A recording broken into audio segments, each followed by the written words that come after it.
Excuse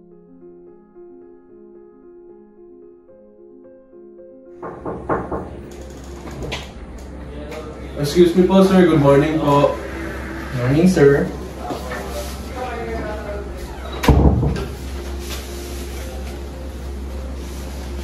Good morning, boys. Pwede ba tingnan ng inyong resume? Okay po, sir.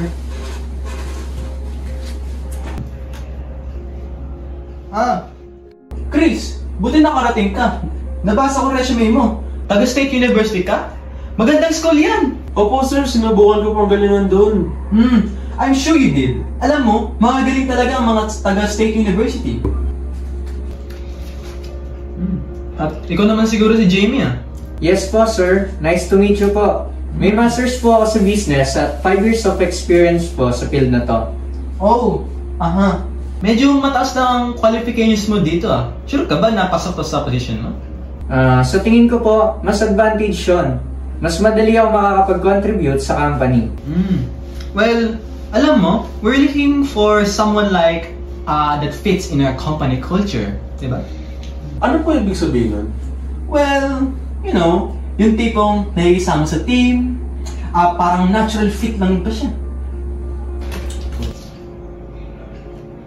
Chris, mukhang maganda talagang profile mo. Pasok ka na sa office. We'll talk later. Wait, sir. Akala ko akong susunod.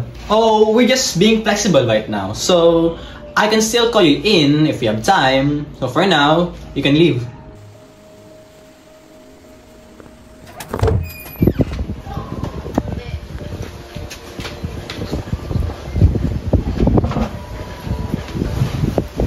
Bro, kanina ka pa dyan? Hindi ko pa rin ba tinatawag? Wala, bro.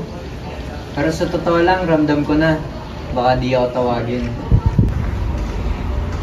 Ha? Bakit naman? Mas qualified ka nga kaysa sa akin Exactly. And yet, hindi ba obvious kung bakit siya nag-doubt sa akin? Oo nga, no? Ito yung sinasabi nila na bias sa hiring. Kahit gaano ka pa kagaling, kung hindi ka tugma sa hinahanap nila, na minsan ay based lang sa kulay ng balat o pinanggalingan mo, wala kang laban. Dapat may gawin tayo tungkol dito. Paano? Pwede tayo magsumbong sa HR. Or at least, spread awareness. Di dapat na napalagpas to.